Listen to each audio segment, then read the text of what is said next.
요한계시록 22장 13절 말씀 우리 한 목소리로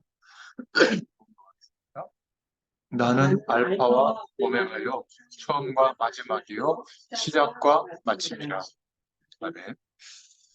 저희가 함께 기도하면서 특별히 현장에서 하나님의 말씀을 복음 중심으로 계속 전하고 또 붙들고 있는데요. 코로나라고 하는 세계적인 어려움을 하나님이 허락했을 때 물론 3명 이상 모이지 마라 법으로도 강제했고요. 또 실제로 우리도 코로나를 다 걸렸고 한 번씩 걸리기도 했고 뭐 그런 과정을 겪었습니다만은 어, 우리 개인도 마찬가지고 우리가 살아가는 이 시대도 마찬가지고 뭔가 우리의 힘으로 감당할 수 없는 큰 어려움이 왔을 때는 그게 어려움으로 끝나는 것이 아니라 하나님의 특별한 계획이 있거든요. 그래서 그때 저는 개인적으로 어, 어떤 부분을 하나님이 원하실까 이렇게 기도하는 중에 우리가 복음 안에서 좀 신앙생활 하면서 알고 있지, 뭐 그렇지 이렇게 생각했던 복음의 가장 근원적인 축복들, 성경이 말하고 있는 뭐 사실 신앙생활은 기초가 전부인데 예, 복음이라고 하는 가장 중요한 기준들을 좀 이 기간에 찾아서 함께 말씀을 나누고 또 기도해야 되겠다. 이제 그렇게 해서 소요리 문답 108문항을 정리를 했죠. 108주가 지났죠. 그러니까 소요리 문답은 평신도들, 특히 주일 학생들에게 조직 신학의 내용, 조직 신학은 뭐냐면 단순히 그냥 우리가 성경 말씀을 보는 게 아니라 그 말씀이 가리키고 있는 주제들이 있죠. 그 주제들과 단어와 내용이 어떤 체계를 갖추고 있거든요. 그래서 그런 것이 무엇을 말하는지를 이렇게 규정하고 있어요, 다. 그래서 어, 예수님 믿지 않는 사람들은 그런 단어들을 잘 모르죠. 뭐 성부, 성자, 성령, 성삼위 하나님 이런 거 모르거든요. 또 보좌의 축복 뭐 이런 것도 모르고 성령의 역사 이런 것도 잘 모릅니다. 교회가 뭔지 알 리가 없죠. 그래서 중요한 조직 신학을 이루는 그런 체계들을 평신도와 어린이가 들어도 이해하기 쉽게 질문과 답으로 준비를 해서 신앙교육을 했던 내용을 저희가 이렇게 정리를 했습니다.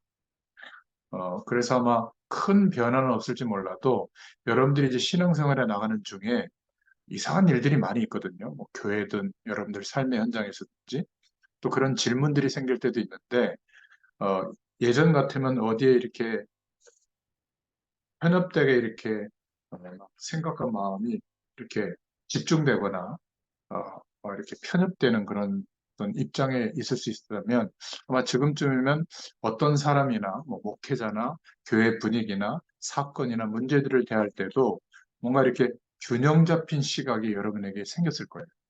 그리고 그런 거를 좀 분별할 수도 있고 또 복음적으로 해석할 수도 있는 그런 어떤 규모가 생겼을 겁니다. 이게 신학을 제대로 공부한 목회자와 그렇지 않은 목회자가 좀 차이가 있거든요. 평신도들도 마찬가지입니다. 내가 생각하고 고민하고 은혜 받는 그 내용들이 어떤 것인지를 좀 이렇게 알고 있어야 되거든요. 무조건 감정적으로 막 좋으면 은혜 되고 기분 나쁘면 막 시험 들고 이제 이런 게 아니라 아마 균형 잡힌 신앙으로 자리잡게 됐을 거고요. 또 저희가 성경 66권을 뭐 그냥 볼 수도 있지만 전부 하나님의 약속이잖아요. 어떤 약속이죠? 구약, 메시아를 보내겠다. 신약, 그 메시아가 오셨다. 예수님이 그리스도시다. 그 약속을 붙잡을 때 첫사람 아담과 하와만 누렸던 하나님이 함께 하시는 보좌의 축복과 하나님 나라의 배경이 임하게 되거든요.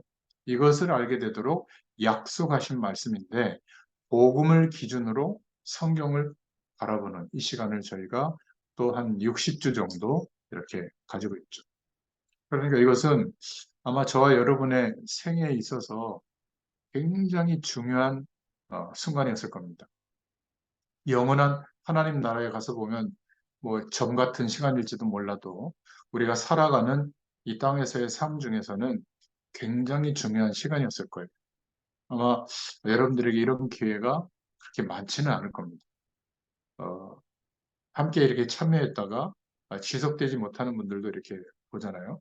감사한 것은 우리 여기 청년들이 이 줌이라는 것을 알려줘가지고 이제 비대면 상황에서도 만날 수 있고 교제할 수 있는 이 시도를 했는데 다행히 이게 이제 줌이라는 회사 자체가 녹화 기능, 음성 녹화하고 영상 녹화를 해줘서 그것을 이제 유튜브에다가 제가 계속 올려놨거든요. 자료로 남아있다는. 또 그냥 이렇게 설명하고 말면 되지만 교재도 만들고 설명할 수 있는 내용도 만들어서 정리를 제가 해놓은 겁니다. 저도 몰랐는데 이제 하나님의 인도를 받다 보니까 아프리카권에서 법이 바뀌어서 그냥 신학교육도 받지 않고 자천 목회자가 된 현지 목회자들이 제대로 된 신학교육을 받지 않으면 목사로 인정하지도 않고 교회도 폐쇄시켰다. 이제 이런 법들이 막 통과되고 있거든요. 거기에 가서 이런 신학적인 얘기를 좀 담아서 신앙 훈련을 할 수 있는 이런 텍스트로 이 내용이 쓰일 수 있게 된 거예요. 그러니까 초대교인들도 예수 그리스도의 약속을 붙잡고 성령 충만을 놓고 계속 기도했잖아요. 한 40일 정도. 10일 만에 성령의 역사를 경험한 그때에 15나라를 살릴 제자의 문을 열으시고 15나라에서 어마어마한 헤롯 임금이 세운 국고를 들여서 40년 동안 세운 예루살렘 성전에 가지 않고 모자란 사람들이 100여 명 모여 있는 마가 요한의 그 다락방 그 집에 와서 예배드리는 자리에 참여해서 15나라의 이런 획기적인 전도의 문이 열리는 이런 것들을 저희들이 성경으로 봤잖아요. 우리의 삶의 현장에도 마찬가지라는 거예요. 하나님은 중요한 하나님의 계획을 두고 우리 힘으로 해결할 수 없는 그런 문제와 상황을 하나님이 허락하실 때는 중요한 계획이 있었구나. 이런 것들을 좀 발견하고 체험하게 됐습니다. 그러면서 서신서들을 쭉 우리가 읽어갔고 또 마지막 요한 1서, 2서, 3서, 유다서 이런 내용들을 보면 그 대단한 초대교회도 어마어마한 외부적인 핍박과 그리고 교회 안에서는 거짓 선지자들, 거짓 교사들이 복음 이외에 다른 율법의 내용이나 또 절기를 지키는 거나 또 뭐 할례 의식을 행했니 안 했니 뭐 이런 내용들을 가지고 막 이렇게 교회를 흔들 때 많은 성도들이 흔들리고 마지막 히브리서 같은 데 보면은 어, 사도 바울이 다 돌아갔다. 이런 표현이 나오거든요. 근데 다시 유대교로 돌아갔다는 표현이. 그 대단했던 그 인물들이 다 유대교로 개종을 하고, 마지막에 좀 추우니까 겉옷 좀 갖다 줘라. 사랑하는 디모데에게. 그리고 아주 몸이 안 좋으니까 감옥 안에서 약으로 쓸 수 있게 그 좋은 포도주, 그 남겨놓은 거 그것도 좀 갖다 줘라. 이렇게 부탁할 사람도 없을 정도로 다 이렇게 배교를 한 그런 상황이었죠. 오늘 이 요한계시록도 사실은 어떤 배경이었냐면은 마지막 핍박 가운데 다 순교당하고 마지막 남은 노인 요한 사도만 남았거든요. 근데 이 요한 사도를 통해서 또 하나님이 역사하니까 요한 1서, 3서 그 내용을 기록했잖아요. 결국은 로마가 정치범들을 수용해서 가두는 유배지 반모섬에 가둔 겁니다. 그러면 끝날 줄 알았는데 거기에서 하나님은 요한 사도에게 성경 전체의 내용과 또 미래에 이루어질 내용들을 알리시면서 두려워하지 마라. 저희가 장례식에 가면 주로 인용하는 성경 본문이 이 요한계시록에 나오거든요. 어, 믿음 안에서 죽는 자는 복되다. 뭐 그런 거를 이제 본문으로 해서 장례 예배 때 많이 하는데 너무나 많은 사람들이 순교당하고 있기 때문에 그런 말씀도 이 요한계시록에 하고 있죠. 그래서 어, 요한계시록을 우리가 서론으로 좀 살펴본다면 어, 지나치게 요한계시록에 대해서 뭐 상징, 비유 뭐 이런 거를 지금 현 상황과 이렇게 접목해가지고 지나치게 해석을 해서 마치 자기만 나만 우리 단체만 하나님의 계시를 제대로 해석하고 있고 모든 교회들 모든 예수 믿는 사람들은 모르고 있다. 틀리게 신앙생활하고 있다. 이렇게 막 두려움을 주고 위협하는 이런 이단의 세력들이 참 많아요. 그러니까 요한계시록을 모르면 그렇게 막 휩쓸릴 수밖에 없거든요.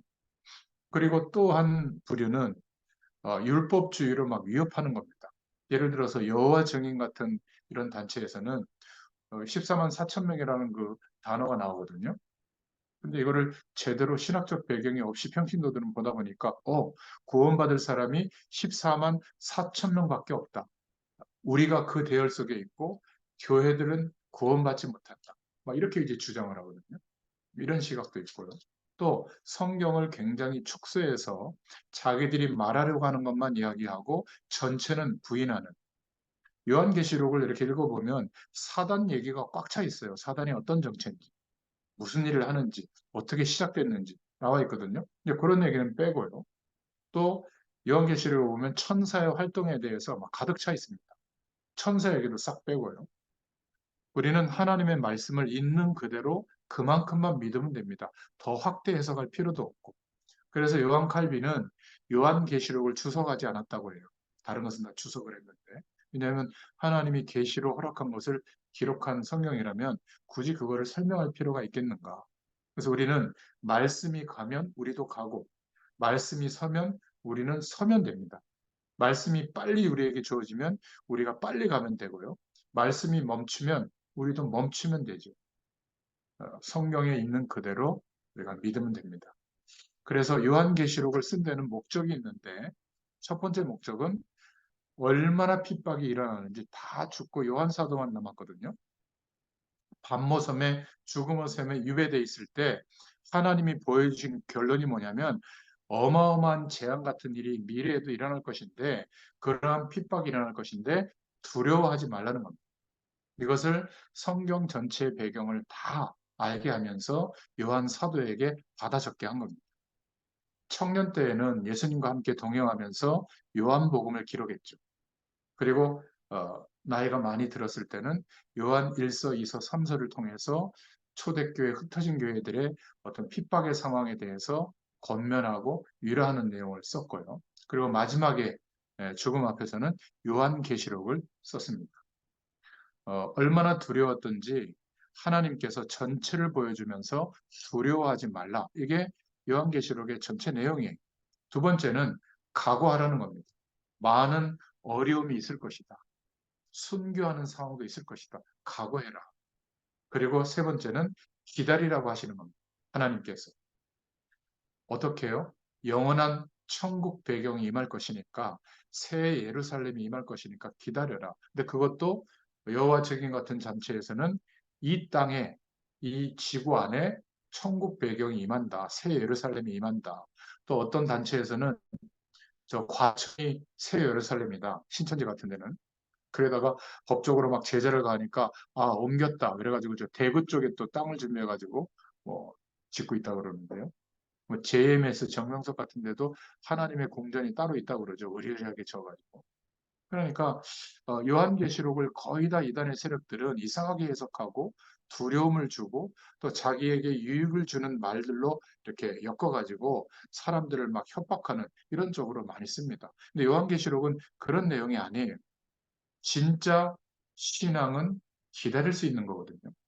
그래서 이 어마어마한 메시지를 보고 읽는 자, 듣는 자, 지키는 자가 복이 있다. 때가 가까움이라 계시록 1장 3절에 보면 그렇게 말하고 있죠.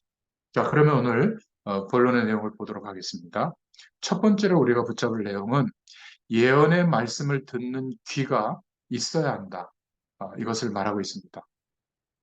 계시록 1장 3절에 보면 말하고 있죠. 자, 이런 사람은 복이 있다라고 얘기하면서 반드시 속히 될 것을 본 자는 복이 있다.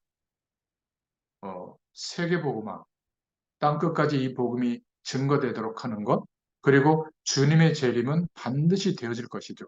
성경 전체의 메시지는 파라다이스가 이루어질 것이다 라고 얘기하지 않아요. 멸망이 올 것이다. 그죠? 심판이 올 것이다. 이거를 말하고 있는 것이 성경입니다.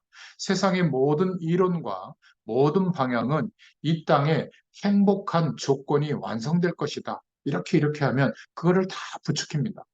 돈이 있으면, 좋은 집을 가지면, 집을 한 10채쯤 가지고 한 채는 내가 살고 그 9채는 임대를 줘가지고 내가 일하지 않아도 그것만 가지고도 경제적 자유를 누릴 수 있다.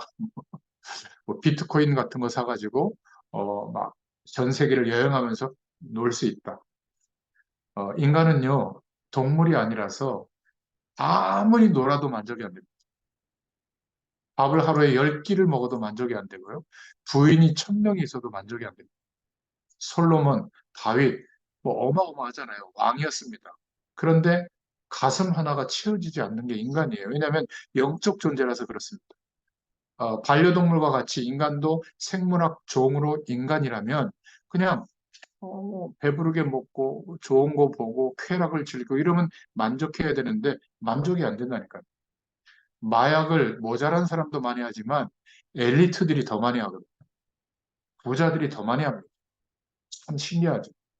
정신적인 어려움을 겪는 사람들은 오히려 엘리트와 부자들이 훨씬 더 많아요. 왜 그럴까요? 인간이라서 그런 거거든요. 그래서 반드시 성경 말씀이 말하고 있는 내용은 속히 이루어질 것을 믿는 자는 복이 있다는 겁니다. 그래서 전도자는 어, 이 말씀을 듣는 귀가 있어야 한다. 1장 2절에 하나님의 말씀과 예수 그리스도의 증거를 본 자는 복이 있다. 1장 3절에 예언의 말씀을 읽는 자, 듣는 자, 지키는 자가 복이 있다. 여러분, 이 당시에는요, 우리와 같이 인쇄술이 발전해가지고 성경이 여러 권 있는 게 아니에요. 사도 요한이 편지를 기록해서 보내면 두루마리에다 적어가지고 보냈거든요. 그거 하나예요. 그러니까 교회에서 어떻게 했어요? 요한 사도가 보낸 편지, 말씀을 두루마리를 펴서 읽어야 되는 겁니다. 사람들에게 듣게. 그때 읽는 자가 복이 있고 그 말씀을 들어야 되잖아요. 듣는 게 복이다. 또 들은 것 말씀을 실천했단 말이에요. 지켰단 말이죠. 성경 66권을 갖고 있는 게 아니라 바로 그 시대에 그 사람들에게 그 현장에 요 말씀만 주어진 겁니다. 그러니까 이 중요한 말씀을 읽는 자, 듣는 자, 지키는 자가 복이 있다. 이렇게 말하고 있죠. 지금 우리는요, 너무나 성경 번역본도 많고 66권으로 딱 정리가 돼 있고 뭐 귀로 들려주는 성경도 있고 또 막 성경을 강의한 책들도 많고 한데 아이러니한 거는 하루 종일 쉬는데도 하나님의 말씀에 대해서 생각해 보고 또 그 말씀이 무엇을 말하는지 보거나 묵상하거나 하지 않습니다. 참 희한하죠. 이렇게 어마어마한 무시무시한 핍박의 시대에 말씀도 딱 한 권밖에 없는데 그것을 읽고 듣고 지키려고 다 노력했거든요. 어떻게 생각하십니까? 우리가 하나님 없는 하나님을 부인하고 인정하지 않는 세상 속에서 지식의 총량은 점점 늘어가는데 우리의 경험은 점점 늘어가고 또 좋다. 참 행복하다, 멋있다, 매력적이다. 이런 것은 점점 많이 알고 있고 그것을 가지고 있는데 또 획득하려고 하는데 예전보다는 더 많이 갖고 있지 않아요? 여러분, 옷장에 옷을 버려도 계속 많아지지 않습니까? 신발도 막 계속 많아지는 분들도 있고 그렇지 않습니까? 그런데 이상하게 내 마음의 중심은 갈수록 허무해지고 그렇지 않습니까? 인간이라서 그래요. 꼭 이 계시록의 말씀이 막 두려움을 줘서 막 협박하는 말씀이 아니라 우리에게는 두려워하지 마라. 어떤 것도 함께하면서 하나님이 역사하신다. 이것을 말하고 있는 겁니다. 그래서 소아시아 교회 7교회에 그리스도께서 직접 예언하신 말씀을 기록해서 이 요한 사도가 증거했는데 이게 계시록에 담겨져 있죠. 계시록 2장 1절부터 7절에 보면 에베소 교회가 먼저 나옵니다. 그 교회에 편지할 때마다 그리스도에 대해서 이러이러한 분이다라는 게 먼저 나와요. 에베소 교회에 편지할 때는 2장 1절부터 7절에 특히 2장 1절에 그리스도께서 오른손에 7별 주의 종들과 7금촛대 사이를 거니신다. 성도들 사이를 보호하고 지킨다. 그게 그리스도의 능력으로 그렇게 역사하신다. 이러면서요. 3절까지 보면 수고하고 인내한 교회였고 거짓 선지자로 성도들을 속였던 니고라 당을 구별했고 그리스도를 위해서 참고 견뎠는데 마지막에 뭐라고 말하고 있냐면 처음 사랑을 잃은 에베소 교회는 책망을 받았다. 계시록 2장 4절부터 7절에 촛대를 옮기리라고 하셨습니다. 그리고 두 번째 교회, 서머나 교회에 대해서 2장 8절부터 11절에 나오는데요. 여기에 그리스도는 어떻게 표현하고 있냐면 그리스도는 처음이요 나중이다. 처음과 끝이라는 거죠. 알파와 오메가라는 겁니다. 죽었다가 다시 살아나셨다. 이 서머나 교회는 환란과 궁핍을 이겨 칭찬을 받았다. 8절에 자칭 유대인의 회, 사단의 회를 이겼다. 9절에 생명의 면류관을 약속받았다. 이렇게 10절에 말하고 있습니다. 버가모 교회는 2장 12절부터 17절에 나오는데 그리스도는 좌우에 날선 검을 가지셨다. 양쪽 날이 있다는 거죠. 그래서 그리스도의 이 능력으로 모든 저주의 배경을 꺾으신다는 겁니다. 이 버가모 교회는 죽임을 당할 때에도 믿음을 버리지 않아서 칭찬을 받았는데 13절에 그러나 14절 15절에 보니까 구약의 광야길 걸어가는데 모세를 대적하고 다시 애굽으로 돌아가자고 그렇게 거짓 내용을 주장했던 발람 선지자 이웃 나라 왕의 돈을 받고 이스라엘 백성들을 저주했던 그런 발람의 교훈을 따라갔고 또 니골라당의 교훈을 따랐기 때문에 책망을 받았다 이렇게 말하고 있고요. 네 번째로 두아디라 교회가 나오는데 2장 18절부터 29절에 여기에 그리스도는 어떻게 표현하고 있냐면 18절에 그리스도는 불꽃 같은 눈과 빛난 주석 같은 발을 가지셨다. 이건 무슨 표현이냐면 어마어마한 능력과 힘을 가지셨다. 그 힘으로 통치하신다. 이렇게 말하고 있는 겁니다. 최현아 원사님, 그 음소거 부탁합니다. 어, 그런데 이 두아디라 교회는 하나님의 일과 사랑과 섬김과 인내에 대해서 칭찬을 받았는데 19절에 20절에 보면 이세벨의 교훈을 따랐기 때문에 이세벨은 누구죠? 아하방 시대에 그 선지자들을 죽였던 그런 대열의 교훈을 따랐기 때문에 책망을 받았다. 이렇게 표현을 하고 있습니다. 구약의 그런 내용들을 들어서 교회들에 대해서 말하고 있는 것이죠. 그리고 다섯 번째로 4대 교회가 나옵니다. 계시록 3장 1절부터 6절에 그리스도는 7영과 7별을 가지셨다. 천사들을 움직이면서 역사하는 분이시다. 살았다는 이름을 가졌으나 죽은 자라는 책망을 받은 교회가 4대 교회입니다. 여섯 번째로 빌라델피아 교회가 나오는데 3장 7절부터 13절에 나오죠. 그리스도는 다윗의 열쇠를 가지셨다. 이렇게 말하면서 이 빌라델피아 교회는 배반하지 않았고 8절에 그리고 사단의 회를 이겨서 칭찬을 받았다. 이렇게 말하고 있습니다.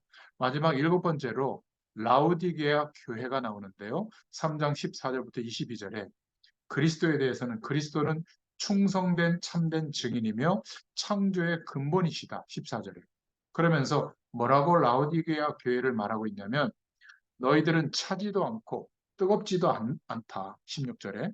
그리고 부족한 사람들, 가난한 사람들, 헐벗은 사람들을 모르기 때문에 그들을 관심 갖지 않았기 때문에 책망을 했죠. 17절에. 그래서 이 갈라디아 지역에 아마 그 안약이 그 당시에 눈병이 많았는지 안약을 수출했던 지역이었던가 봐요. 그래서 갈라디아 교인들에게는 너희들 안약을 발라서 영적인 눈을 떠라 이렇게 얘기하면서 회개하라고 말씀하는 내용이 나옵니다. 그래서 우리가 이 부분의 내용을 통해서 일곱 교회를 향해서 하나님께서 계시하신 말씀을 통해서 우리에게는 염려하지 말아야 될 이유를 말씀하고 있는 거죠. 에베소 교회를 말할 때 오른손에 일곱 뼈를 붙잡고 일곱 금 촛대 사이로 지금 그리스도께서 다니신다. 우리를 성령으로 세밀하게 인도하시고 보호하신다는 거죠. 그것도 영으로. 그렇다면 어떤 것도 두려워할 필요가 없다라고 하나님께서 요한 사도에게 계시하고 있는 겁니다. 오른손으로 일곱 뼈를 붙잡았다. 주의 종들을 통해서 전도자들을 통해서 어떤 일이 일어났는지 일곱 뼈를 붙잡았다. 꼭 기억하시길 바랍니다. 그래서 여러분들이 주의 종들을 위해서 기도하고 섬기고 이런 것은요 너무나 큰 상급이 올 거예요. 그것도 전도하는 전도자들을 위해서 선교사님들을 위해서 여러분들이 기도했던 것은 전부 열매로 응답될 줄로 믿습니다. 처음이요, 나중이며 죽었다가 살아나신 이가 말씀하신다. 연약한 저와 여러분을 여러분의 처음을 알고 마지막을 알고 계신 하나님이 우리를 인도하신다. 그런데 두려워할 이유가 뭐가 있느냐? 좌우에 날성검을 가지고 계시고 눈은 불꽃 같다. 못 보는 게 없다. 얼마나 강한지 발은 빛난 주석과 같다. 단단한 그 철을 말하잖아요. 그리고 일곱 영과 일곱 별을 움직이신다. 그런 그리스도께서 지금 너희들에게 말씀하고 있다. 이렇게 말하고 있는 겁니다. 그리고 완벽한 하나님의 천사들 일곱 영을 부리고 계신다. 저는 이 계시록을 다시 보면서 확신이 더 왔어요. 그렇다면 우리가 두려워할 필요가 없는 거 아닌가? 막 계산하고 막 너무 특별한 복음 이외의 기준에 대해서 특별히 막 성실하게 최선을 다하고 집착할 필요가 없는 거 아닌가? 이런 결론이 자꾸 오더라고요. 정말 여러분 앞에 내가 하나님의 영광을 위하여 이 복음의 어떤 가치를 드러내기 위하여 조금 그렇게 살아가는데 정말로 핍박이 오면 어떡할 것인가? 여러분 삶 속에서 그냥 살아가면 별 문제가 없는데요. 내가 예수 믿는 티를 내기 시작하면 분명히 압력이 옵니다. 비아냥거리는 소리도 듣게 되고요. 또 예수 믿는 게 왜 저래? 이런 또 관찰도 받게 되고. 그렇죠. 그래서 거의 대부분 조용히 지내지 않아요? 식사 시간에 이렇게 잠깐 기도하고 먹는다. 이게 되게 부담스럽지 않습니까? 직장에서나 사회생활할 때. 그런데 그런 것들을 계산하거나 또는 우리가 살아갈 때 경제적 이익 때문에 막 부정한 것을 어떤 선택하고 그럴 필요가 있을까? 정말 하나님은 지금도 일곱 영과 일곱 별을 움직이시고 우리와 함께 하는데 그럴 필요가 있을까? 진짜 복음 때문에 전도 때문에 경제적으로 문제가 오고 실제적인 문제가 온다면 어떻게 할 것인가? 계시록이 선포되던 시대처럼 어마어마한 핍박이 안 일어난다는 보장이 없거든요. 지금 제3의 바벨탑 운동이 뭐죠? 통합 종교예요. 통합 종교를 만들어가고 통합 정부를 만들어가고 통합 경제권을 만들어가죠. 그래서 통합 경제권은 이미 블록들이 형성됐죠. 그래서 뭐 어, FTA 조약 이렇게 해가지고 그 블록을 만든 나라들끼리 세금 혜택도 없고 이렇게 해가지고 교류하는 뭐 EU, 유럽 공동체라든지 뭐 아프리카 공동체라든지 환태평양 뭐 공동체라든지 이런 것들이 다 있습니다. 정치적으로도 뭐 진영이 나눠져 가지고 이렇게 움직여서 그런 것들이 다 있잖아요. 이제 종교입니다. 그 첫 발이 뭐냐면 WCC라고 하는 운동이거든요. 모든 종교는 다 소중하다. 그래서 미워하지 말고 하나 돼서 잘 지내자 이거거든요. 물론 좋은 얘기예요. 서로 적대시하고 막 종교 전쟁을 벌이지 말자, 미워하지 말자 좋은 얘기인데 그렇다고 진리를 양보할 수 있나요? 그건 양보 못합니다. 예수 그리스도로만 하나님의 구원을 누릴 수 있는 이 복음의 내용을 훼손하면서까지 하나 될 필요가 있을까요? 그런데 하나 되려고 하거든요. 오직 예수 이름이 이제 공격받습니다. 아마 미디어나 이런 데서 더 이상 방해되는 세력이 예수를 제대로 믿는 사람이라고 딱 판명이 나면 미디어에서도 공격하고 학교에서도 공격하고 이런 일들이 구체화될 가능성이 많아요. 주님의 재림이 가까울수록 그런 일이 벌어질 가능성이 많습니다. 우리나라에도 막그 목사님들 모이는 그 카톡방에 보면 뭐 말이 많은데 그 중에 대표적인 말이 뭔지 아세요? 차별금지법 막 그거 발의하는 뭐 국회의원들 전화하고 뭐 찍지 말고 그런 얘기 하더라고요. 저는 그게 좀 우습게 보였어요. 나쁘다는 말이 아니라 좋다는 말이 아니라 아니 차별금지법을 발의해가지고 우리나라에서 복음 얘기를 하면 다른 사람에게 전도하면 이 사람이 신고하면 구속당한다. 감옥 가면 되죠. 뭐 감옥 가는 게 그렇게 어렵습니까?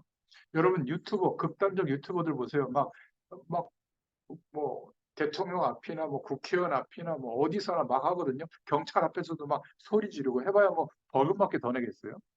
근데 뭐 그게 무서워가지고 막 연판장 돌리고 그렇게 하겠어요. 이거 부끄러운 일이에요. 아니, 너 예수 전하면 죽인다. 안전할 거예요, 그래도? 우리는 영원한 천국 배경이 기다리고 있는데 그렇지 않습니까? 어, 지난주에 3일 동안 수원에 가서 저희가 호텔 숙소를 잡고 한 50명 정도가 저희 교회에서 그 지역을 나눠 가지고 현장에서 연고지가 없이 그냥 현장에서 뭐 노방에서도 전하고 건물에도 들어가고 이렇게 전도를 했는데 제가 갔던 곳은 동탄 지역이에요. 여러분 동탄 아시잖아요. 막 아파트 촌이고 막 그 대형 쇼핑센터 있고 참 그 좀 그렇습니다.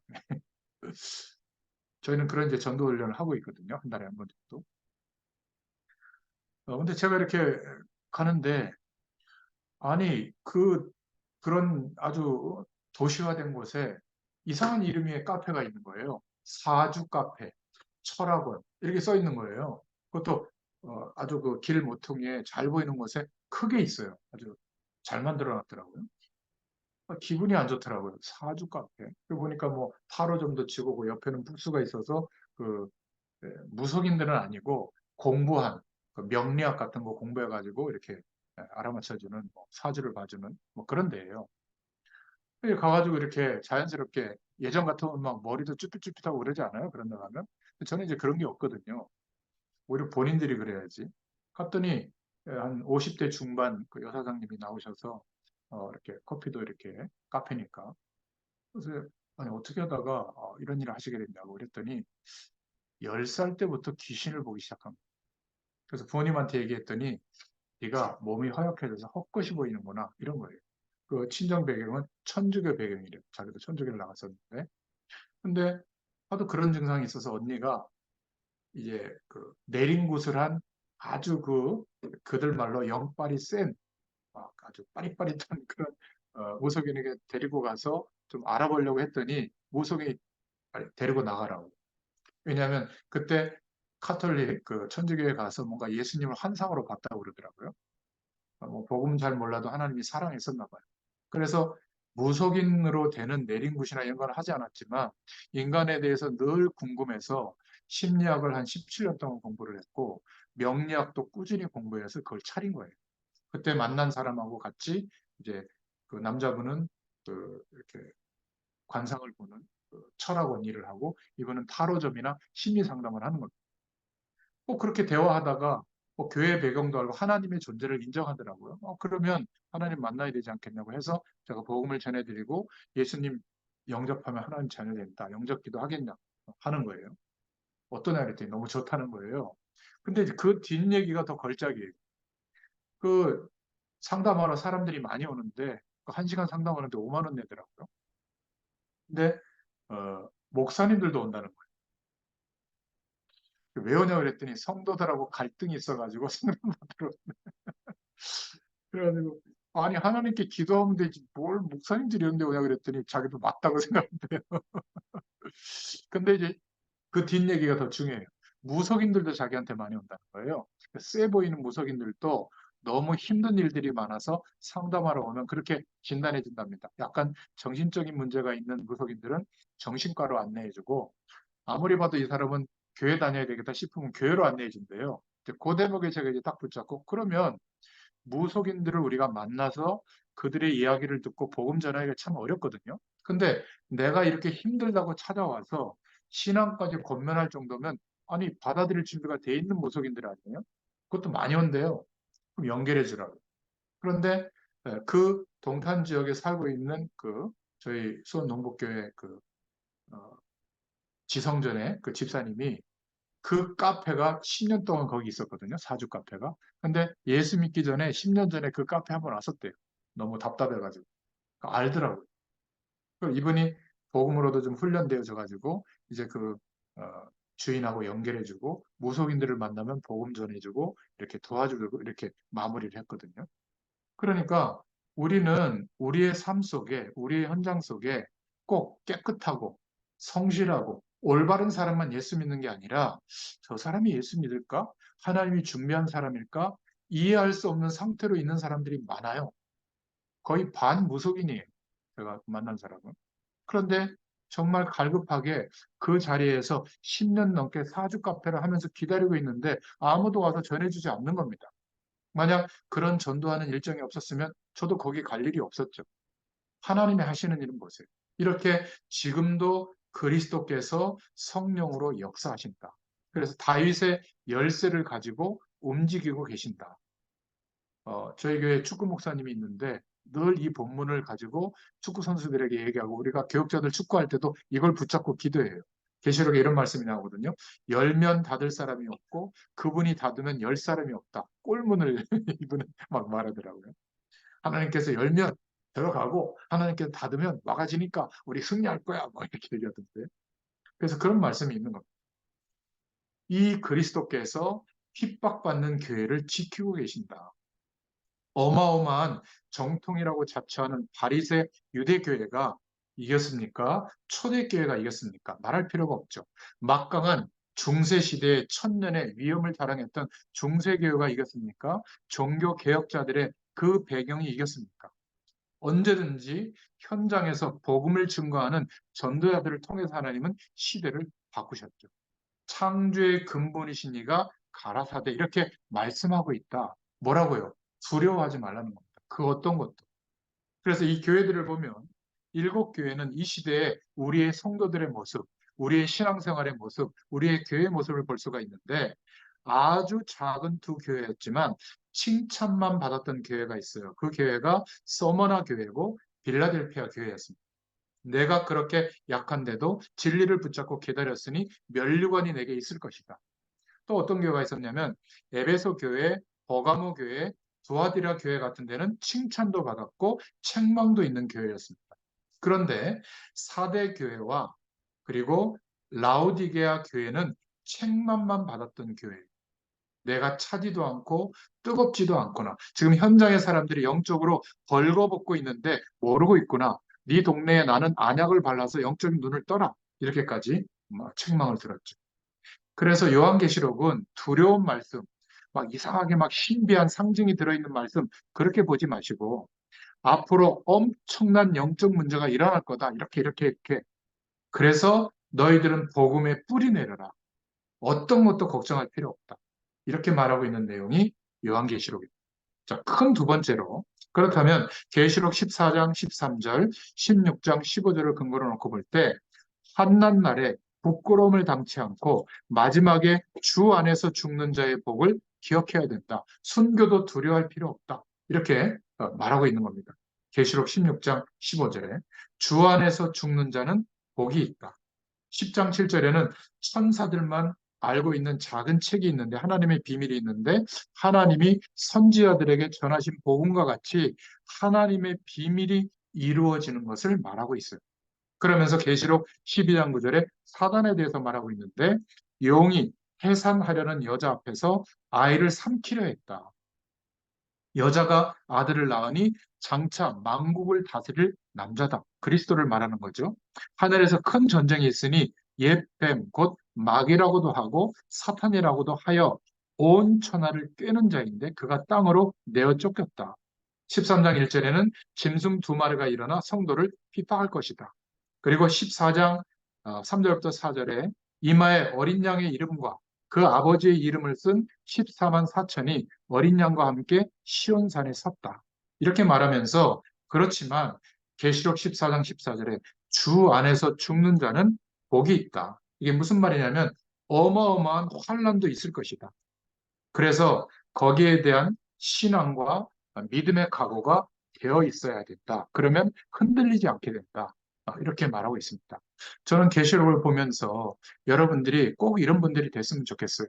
교회가 좀 문제가 있고 주의 종들이 연약하고 무능해도 여러분들은 하나님의 약속을 붙잡고 나는 300% 이상 도울 것이다. 이러면 교회는 시험과 문제를 넘어서게 됩니다. 우리 주의 종들도요, 아무리 연약한 성도, 잘못하고 있는 성도가 있어도 나는 끝까지 저들을 도울 것이다. 하나님의 은혜와 축복으로 기도하고 도울 것이다. 그러면요, 이 사단의 세력이 아무리 역사해도 당하지 않게 됩니다. 여러분, 오늘 이후로 교회 안의 문제, 남의 말, 교회 안의 시비, 자리 다툼하는 거, 이런 거 전부 걷어내 버리시기를 축원드립니다. 그리고 우리 후대들에게 이 계시록에 있는 신앙을 심어야 돼요. 어떤 문제가 일어나도 흔들리지 않을 수 있는 믿음을 심어야 될 줄로 믿습니다. 그 말이 주 안에서 죽는 자는 복이 있다. 우리가 한 번은 다 하나님께 부름 받잖아요. 그죠? 굉장히 강력한 믿음을 심어주는 내용. 14만 4천이 구원을 받는다. 예, 여기에 대해서 한 번쯤 우리가 설명하고 넘어갈 필요가 있는데 14만 4천 명은 1, 2, 3, 4 이런 숫자를 말하는 게 아니라 이 계시록의 상징적인 숫자거든요. 여호와 증인들은 그 숫자를 가지고 자기들만 그 속에 있고 저 교회는 가짜다 이렇게 얘기하는데요. 성경을 몰라도 너무 모르는 겁니다. 원래 이스라엘의 지파는 하나님이 세웠죠. 야곱의 12아들을 두고 12지파를 세워서 언제든지 이스라엘의 축복의 숫자는 12예요. 12지파예요. 그리고 작은 자가 천을 인다는 건 1000명을 말하는 게 아니라 많다라는 표현이거든요. 이 많다라는 뜻을 설명하는데 우리의 숫자 개념하고 달라요. 그래서 12지파 곱하기 1000, 12지파 곱하기 12 이렇게 하면 14만 4천이 나오거든요. 14만 4천은 14만 4천 명의 숫자를 말하는 게 아니라 많다는 겁니다.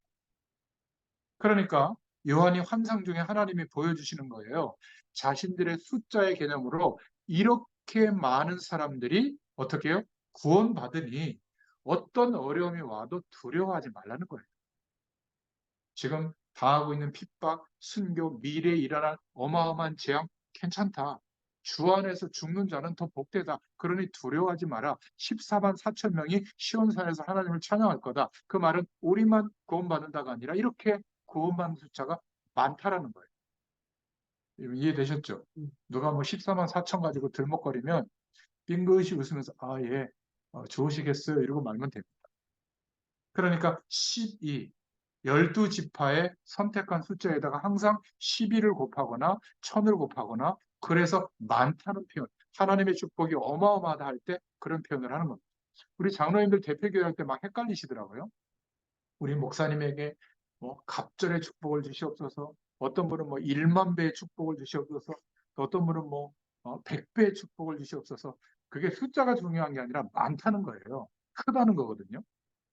특히 갑절의 영감이라는 표현은 어, 엘리사에게 하나님이 허락한 표현이잖아요. 그거는 장자의 축복, 장자권의 축복. 그래서 모든 자녀들 중에 장자에게 두 몫의 유산을 물려줘요. 이스라엘의 복은. 왜냐하면 하나님의 축복이 임한다는 그 어떤 삶의 내용을 통해서도 알리시는 거거든요. 그래서 하나님이 선지자를 세웠을 때 그 시대를 위임했다라는 표현으로 두 몫의 성령 충만, 두 몫의 갑절의 영감이라는 표현을 하는 것은 장자권의 축복이에요. 하나님이 이 사람에게 이 시대를 위임했다는 표현이거든요. 그러니까 우리 목회자들을 위해서 기도할 때는 갑절의 영감 이런 표현보다는 성령의 충만함을 주옵소서. 이게 가장 성경적이에요. 기억하시면 됩니다. 근데 이런 너무 상식적인 것을 너무 모르다 보니까 막 제가 이렇게 기도를 들으면 참 과연 1000배를 생각하고 할까? 10,000배를 생각하고 할까? 이런 생각도 하는데요. 참고로 14만 4천도 그런 의미입니다. 예전에 여러분 뭐 666 표를 받는다, 뭐 이렇게 상품에 막 바코드 붙여 있는 거, 뭐 짐승의 표다 그런 얘기 하잖아요. 진짜 무식한 소리입니다. 거기에 종말론 말하는 사람들이 주로 그 얘기 많이 하거든요. 여러분 그 바코드는 6자라는 게 안 들어가요. 0101의 무한조합이거든요. 3이라는 숫자부터도 없어요. 01밖에 없어요. 그런데 그게 666 바코드라고 말하는 겁니다. 참 너무 안타까워요. 그래서 뭐 나중에 뭐 베리칩이라고 해서 인간의 피부 이식까지 뭐 해가지고 지금도 그런 거 있죠. 이렇게 핸드폰 가지고 들어가면 NFT 기술이라고 해가지고 상품 같은 거 붙이면 그냥 결제 안 하고 지나가도 핸드폰에서 빠져나가는 그런 것도 있거든요. 그럼 그것도 바코드입니까? 모든 물건에 다 바코드 붙어 있거든요. 그럼 쓰지 말아야 되겠네요. 돌 깎아가지고 칼 만들었어요. 이렇게 요한계시록 말씀을 이상하게 자꾸 막 편협하게 해석하면 이상한 신앙의 결과가 옵니다. 그분들은 복음 전혀 몰라요. 그런데 그런 단어와 상징과 계시에는 막 어마어마하게 몰입하고 있거든요. 여러분 그런 거에 절대 속지 마시기를 바랍니다. 진리를 지키고 견디고 승리한 자가 이렇게 많을 것이니까 두려워하지 말라는 거예요. 자, 이 말씀을 하나님으로부터 그리스도로부터 계시를 받았는데 요한이 얼마나 힘나겠습니까? 그 귀양가 있는 밤모섬에서 한번 생각해 보세요. 그리고 두 번째로 재앙 속에 있지 않는 자는 복이 있다. 재앙이 내리는 장면이 이제 상징적으로 나오는데 계시록 16장에 나옵니다. 16장 2절에 하나님의 진노가 담긴 대접을 땅에 쏟는다는 표현이 나오거든요. 그때 첫째 천사가 짐승의 표를 받은 자와 우상 숭배한 자들에게 독종이 생기게 하는 진노를 쏟아붓는다. 둘째 천사는 그 진노의 대접을 계시록 16장 3절에 바다에 쏟으니 피바다가 되어 모든 생물이 죽었다. 그래갖고 뭐 원전, 피해, 이런 거 또 막 여기가 막 갖다 붙이던데. 그냥 있는 그대로 그냥 이해하시면 됩니다. 셋째 천사가 대접을 강과 물의 근원에 쏟으니 피가 되었다. 16장 4절에. 또 16장 8절에는 넷째 천사가 이 진노의 대접을 해에다가 쏟으니까 해가 권세를 받아 불로 사람을 태웠다. 그래갖고 그 핵폭탄이 막 터지면 전 세계가 이렇게 불바다가 된다. 뭐 이걸 근거로 막 예언하고 그러던데, 다양하게 해석을 많이 합니다. 계시록 16장 10절에 다섯째 천사가 이 진노의 대접을 짐승의 왕자에 쏟으니 사람이 혀를 물고 죽었다. 또 16장 12절에는 여섯째 천사가 진노의 대접을 유프라타 강에 쏟으니까 강물이 말라서 동방의 왕들의 길이 예비되었고 큰 전쟁을 위하여 왕들을 모았다. 또 16장 17절에는 마지막 일곱째 천사가 대접을 공중에 쏟으니 번개와 우레소리와 큰 지진이 일어났으며 큰 우박이 내려 사람들이 죽었다. 이런 표현들이 나옵니다. 그때 16장 15절에 깨어서 자기 옷을 지켜 벌거벗지 아니하고 자기의 부끄러움을 보이지 않는 자는 복이 있다. 이 전체 내용이 뭡니까? 앞으로 이런 어마어마한 재앙이 들이닥칠 것인데 그 재앙 속에 있지 않는 자는 복이 있다. 어떻게 하면요? 옷을 지킨다는 표현은 신앙을 지킨다는 겁니다. 그리스도의 복음과 하나님과 함께하는 축복을 누리고 있으면 이런 재앙이 들이닥쳐도 상관없다. 염려하지 말라는 겁니다. 일곱 천사들이 나타나서 진노의 재앙의 대접을 쏟아붓는 이런 일들이 벌어질 것인데 구체적으로 해석할 필요는 없습니다. 그때 깨어 있어서 자기 옷을 벗지 아니하고 신앙을 배반하지 않고 자기 부끄러움을 보이지 않는 자는 복이 있다. 그러면서 12장 9절에 세 번째로 말세 시대에 일어난 일들을 알아야 한다. 큰 용이 내어 쫓겼고 이 존재는 옛 뱀이라고도 하고 마귀, 사탄이라고도 한다.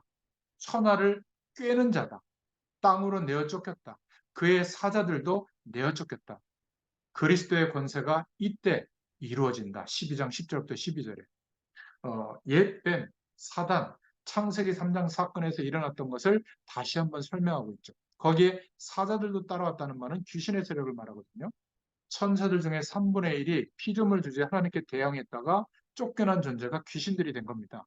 귀신은 절대로 불신자들이 죽어서 조상님들이나 죽은 사람이 귀신이 되는 게 아닌데 이런 이론이 사람들을 거의 다 장악하고 있죠. 그때 하나님께서는 그리스도를 보내셔서 그리스도의 권세로 이미 이 저주의 세력을 다 꺾어버리시고 완성하신 구원의 축복을 우리에게 주셨기 때문에 걱정할 필요가 없다는 거예요. 그래서 우리는 이 복음을 전하는 생명운동에 우리의 생을 걸어야 될 이유가 여기에 있는 겁니다. 교회가 하나님의 자녀들이 복음운동에 내 생을 걸어야 될 가치를 아직 모르고 있다면 전부 이런 재앙이 들이닥칠 때 무너지게 된다. 그래서 저는 여러분들을 볼 때, 여러분들 때문에 세워지는 여러분들의 후대들을 볼 때, 복받은 사람들 중에 복받은 사람들로 저는 봅니다. 여러분 한번 계시록을 보세요. 그리고 지금 현재 우리의 교회들을 보세요. 세속주의가 거침없이 교회를 다 파고들어서요. 막 성공하고 잘 되고 부자 되고 이런 것은 굉장히 존중하는데 이 복음을 끝까지 증거하는 여기에는 별로 관심이 없는 시대가 됐습니다. 듣지 않는다고 생각하는데요. 사람들은 이렇게 지식의 총량이 많아지고 시대가 발전하는데 더 허무하고 더 답이 없고 가정가정마다 어마어마한 문제 가운데 휘말려 있고요. 그 지식인들이 지금 우리나라의 진짜 문제는 뭐죠? 원래 한 편이었는데 둘이 나눠서 싸우고 있잖아요. 최고 전국에서 전교에서 1등한 엘리트 집단. 그래서 판검사가 되잖아요. 그 검사들의 집단. 그리고 그 사람들보다 더 공부를 많이 해서 의사가 되는 집단. 이 두 집단이 지금 붙고 있잖아요. 백성들이, 국민들이 문제예요. 의료 혜택을 받아야 되는데 병원이 막 지금 수습될 판이니까. 망할 것 같죠? 안 망합니다. 또 선거 딱 되기 얼마 전에 극적으로 합의해가지고 또 표 노릴 거예요. 그런 것들을 보면 환자들, 어려움 당하는 사람들 생각지도 않는 것 같아요.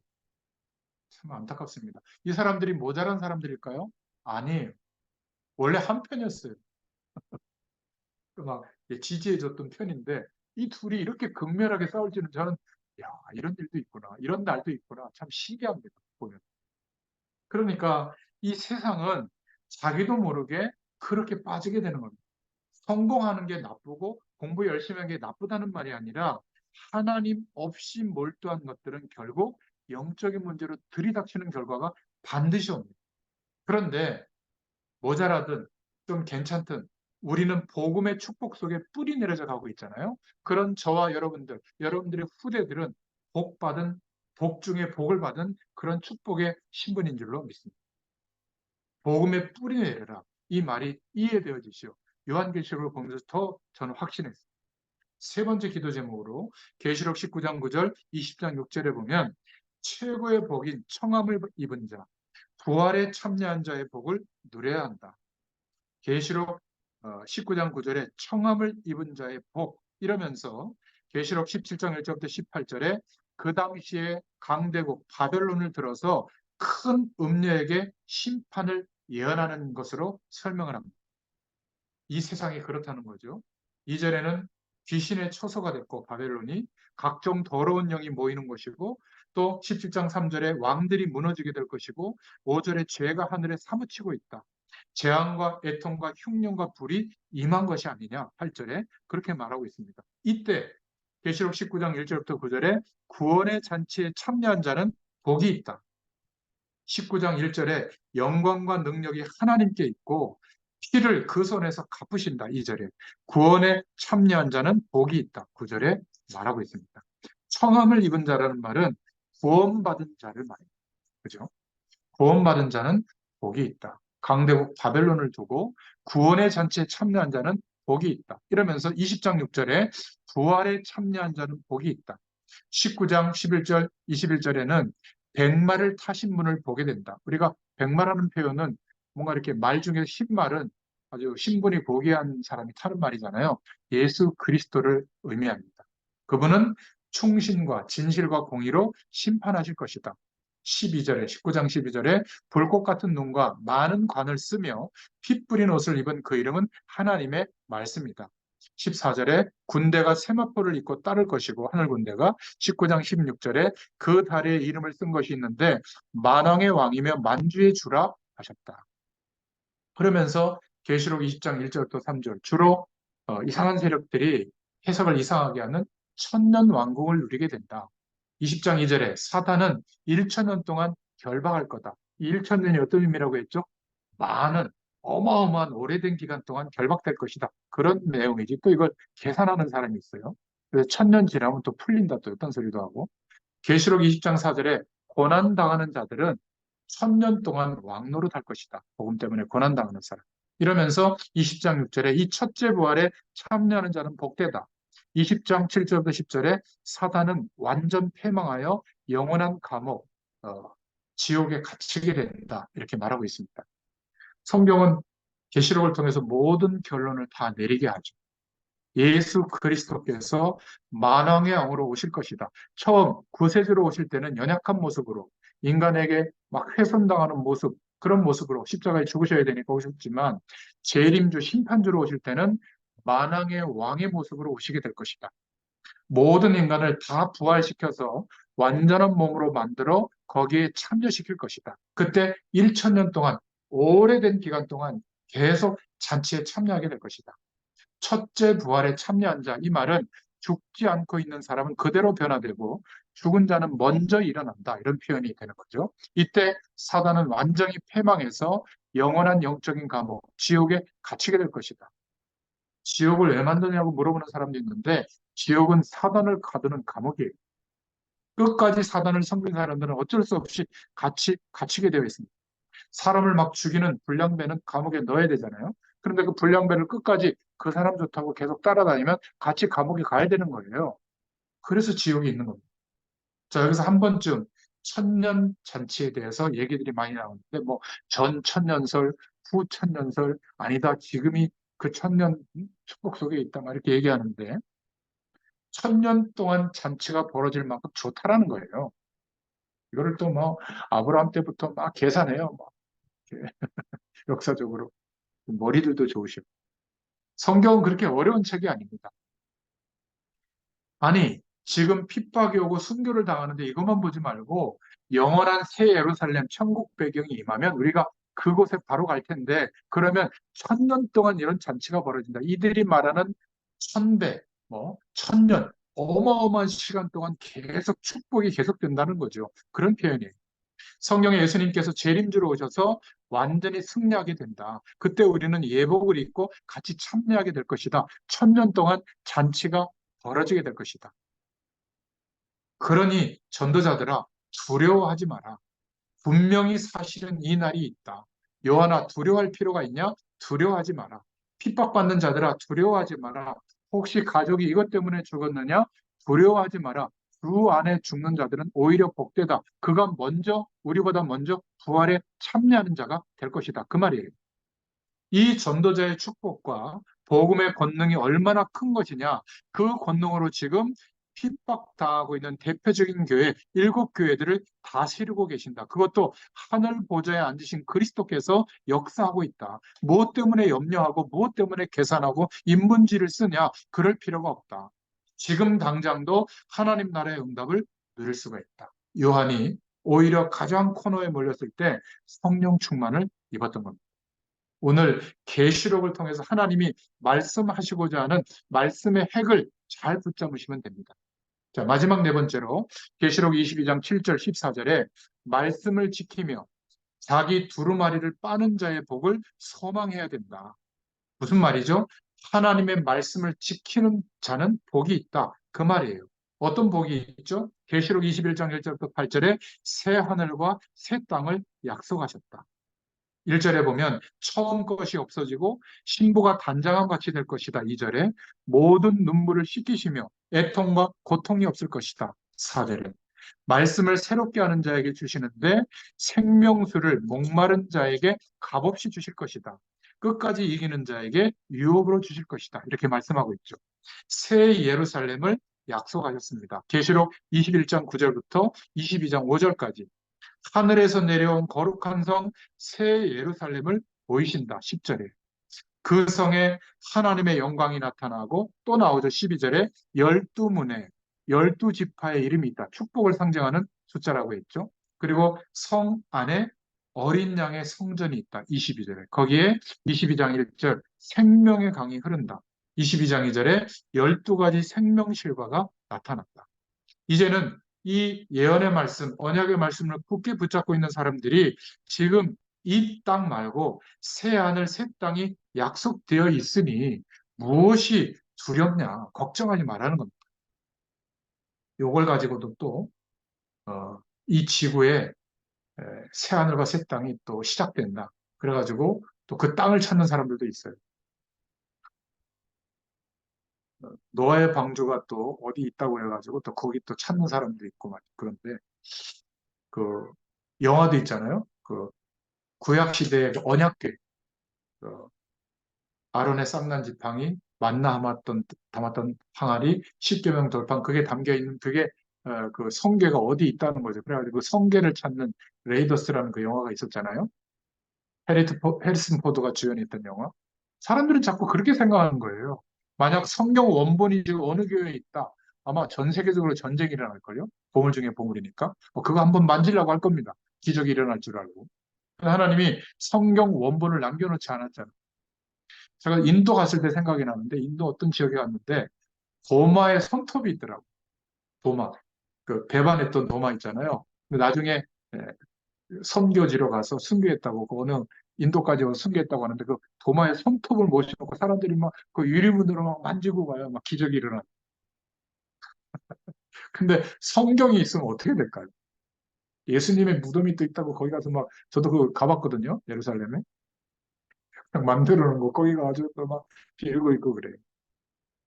복음의 말씀과 성령으로 함께 하시는 축복이 이렇게 성경 66권을 통해서 계속 말하고 있는데 여전히 우리의 관심은 세상적인 복에만 국한되어 있다면 눈을 열어야 될 줄로 믿습니다.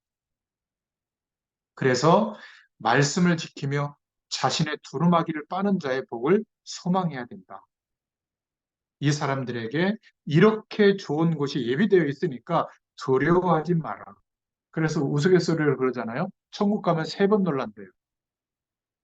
아니, 그렇게 우리 교회에서 신앙생활 잘하고 막 간증도 하고 목사님에게 칭찬받던 사람이 아무리 둘러봐도 천국이 없다는 거예요. 그래서 놀라고. 두 번째는, 아니, 저 인간이 어떻게 왔지? 하나님의 기준은 뭐죠? 예수님을 그리스도로 믿으면 되니까. 우리는 윤리적 기준이 많이 작용하는데. 나중에는 자기가 여기 왔다는 것에 놀란다잖아요. 그런 어마어마한 축복이 예비되어 있으니까 두려워하지 말라는 겁니다. 요한복음. 하나님이 요한에게 장차 이 땅과 이 하늘은 없어지고 새 하늘 새 땅이 임하여 세계를 살리게 될 그런 찬송이 너희들에게 일어나게 될 거다. 그러니까 조금도 두려워하지 마라. 그런 뜻이에요. 계시록은 이상한 성경이 아니고 두려워해야 될 성경이 아니라 축복의 내용들인 겁니다. 어떻게 된다고요? 두 번째로 밤이 없는 영광의 빛이 세세토록 비치는 것이다. 그래서 22장 7절에 이 예언의 말씀을 지키는 자는 복이 있다. 천사에게 하는 게 아니라 하나님께 경배하는 것이고 이 말씀을 이렇게 임봉하지 말라. 22장 13절에.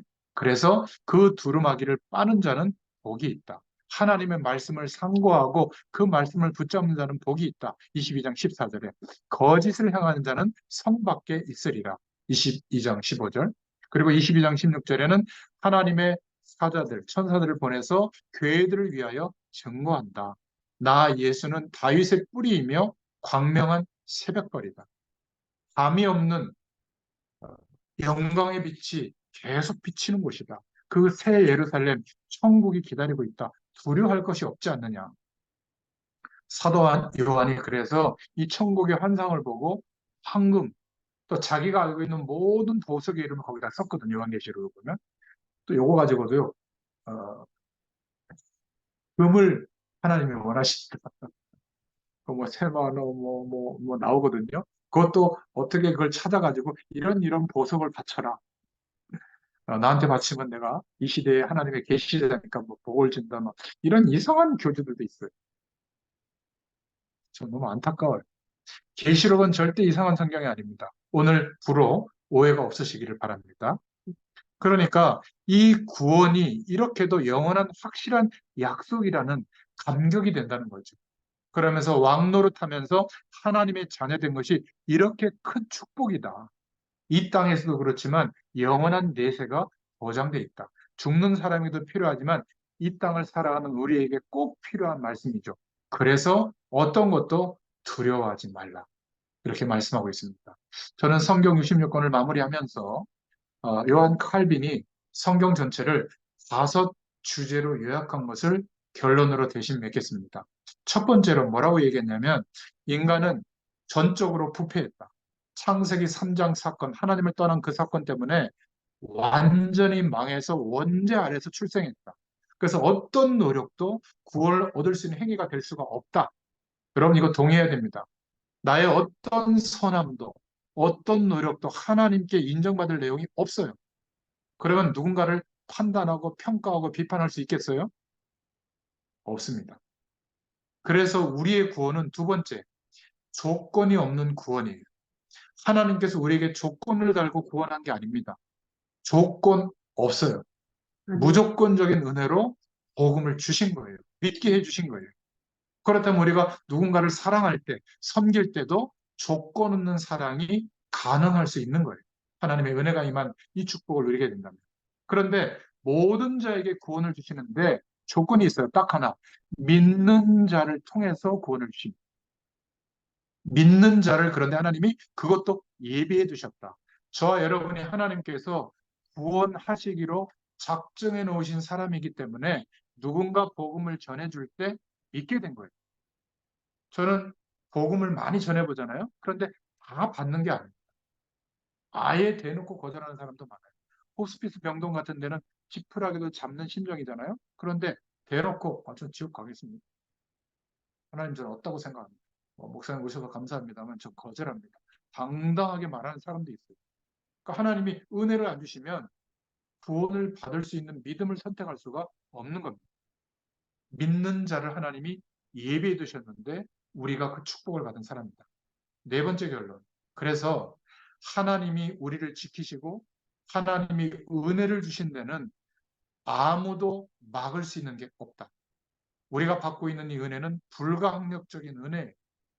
누가 막을 수 있겠습니까? 하나님이 저와 여러분을 지키시는데 일곱 별과 일곱 촛대와 일곱 영을 부리면서 지키시는데 누가 막을 수 있겠는가? 불가항력적인 은혜 속에 있다. 마지막 다섯 번째. 그래서 하나님의 백성이 된 우리 성도는 궁극적으로 구원의 축복을 누리게 돼 있어요. 구원받은 하나님의 자녀는 절대로 망하지 않습니다. 망하게 할 자도 없어요. 그렇기 때문에 주의 영광을 드러낼 때 일어나는 핍박과 여러 가지 어려움, 어떤 핍박도 이길 수가 있는 겁니다. 어떤 환난도 이길 수가 없어요. 구원받은 우리를 가로막을 수가 없어요. 만약 여러분이 복음 때문에 어려움을 진짜 당했다면 전부 하나님의 축복으로 바꾸실 거예요. 모든 환경도, 어려운 환경도 하나님의 영광을 드러내는 배경으로 변화시켜 주실 줄로 믿습니다. 만약 지금 우리의 힘으로 감당할 수 없는 어려움이 와 있다면 하나님께서 허락하신 것이 맞다라고 여러분들이 인정하는 믿음만 있다면 큰 축복이 예비되어 있는 것을 보게 될 거예요. 틀림없습니다. 이게 성경 66권을 요약한 아주 성경학자고 종교개혁을 일으켰던 요한 칼빈의 그러한 결론입니다.